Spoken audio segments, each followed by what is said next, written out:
बिस्मिल्लाहिर्रहमानिर्रहीम। अस्सलाम वालेकुम।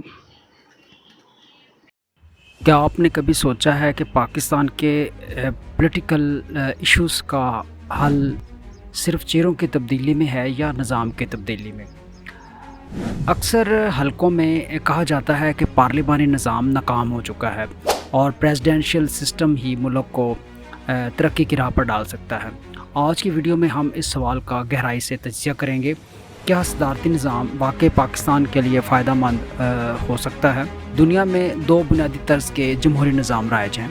नंबर 1 पार्लियामेंट्री सिस्टम, जैसा कि पाकिस्तान, भारत और बरतानिया में है। नंबर 2 प्रेसिडेंशियल सिस्टम, जैसे कि अमेरिका, ब्राज़ील और नाइजीरिया में है। पार्लियामेंट्री सिस्टम में प्राइम मिनिस्टर पार्लियामेंट से इलेक्ट होता है और रोज़मर्रा हुकूमती अमूर चलाता है, जबकि सदारती निज़ाम में जो सदर होता है वो बराह रास्त अवाम से इलेक्ट होता है और मुकम्मल एडमिनिस्ट्रेटिव पावर्स रखता है। पाकिस्तान में 1973 से पार्लियामेंट्री सिस्टम राइज है, मगर हर चंद साल बाद हुकूमतें टूटती हैं, पॉलिटिकल इंस्टेबिलिटी पैदा होती है और कानून साजी मफलूज हो जाती है। 18वीं तरमीम के बाद फेडरल यूनिट्स यानी कि सूबों को पावर्स मिली, मगर इम्प्लीमेंटेशन कमज़ोर रहा। मगर क्या मसला निज़ाम का है या इसके चलाने वालों का?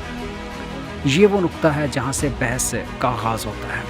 सदारती निज़ाम में सबसे बड़ा बेनिफिट पॉलिटिकल स्टेबिलिटी ही होता है। सदर अवाम से डायरेक्टली इलेक्ट होता है, इसलिए वो 5 साल की मुद्दत पूरी कर सकता है बग़ैर किसी असम्बली के दबाव के।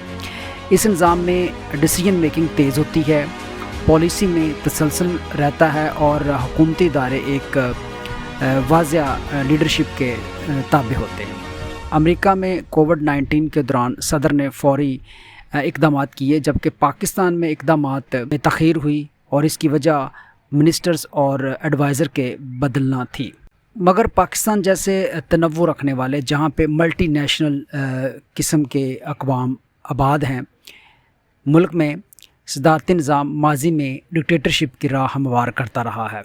अयूब खान, ज़िया-उल हक और मुशर्रफ तीनों ने प्रेसिडेंशियल पावर्स को ज़ाती इक़्तिदार में बदला।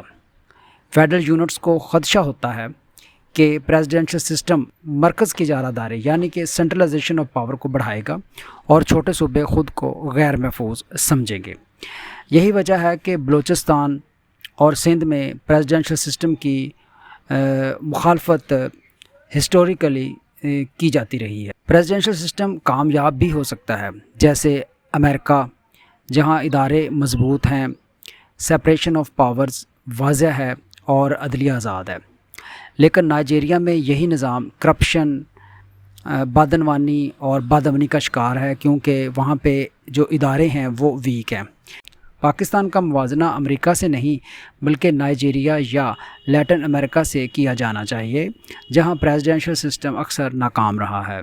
सवाल ये है, क्या निज़ाम बदलने से सब कुछ बदल जाएगा?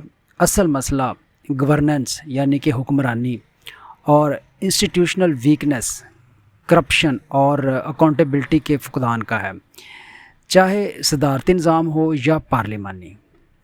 जब तक इंस्टीट्यूशन मजबूत नहीं होंगे, अवाम को रिलीफ नहीं मिलेगा। पाकिस्तान को ज़रूरत है रिफॉर्म्स की। महज लेबल बदलने से नहीं, निज़ाम को चलाने वालों की नीयत और अहलियत से तब्दीली आएगी। प्रेसिडेंशियल सिस्टम पाकिस्तान के लिए कोई जादुई हल नहीं कि पाकिस्तान के मसाइल ये सिस्टम हल कर देगा। जब तक कानून पर अमल दरामद यानी कि रूल ऑफ लॉ और अदारा जाती खुद मुख्तारी यानी कि इंस्टीट्यूशनल ऑटोनॉमी और क़यादत की नीयत दुरुस्त नहीं होगी, कोई भी निज़ाम, चाहे वो प्रेसिडेंशियल हो चाहे वो पार्लियामेंट्री हो, नाकाम होगा। ये डिबेट ज़रूर कीजिए, सवाल ज़रूर उठाइए, मगर याद रखें, सॉल्यूशन अफराद और इदारों की इस्लाह में है, सिर्फ निज़ाम की तब्दीली में नहीं। क्या आप समझते हैं कि पाकिस्तान को प्रेसिडेंशियल सिस्टम अपनाना चाहिए? कमेंट्स में अपनी राय ज़रूर दें। वीडियो को शेयर करें ताकि ये शऊर ज़्यादा से ज़्यादा लोगों तक पहुँचे और चैनल को सब्सक्राइब करना मत भूलें।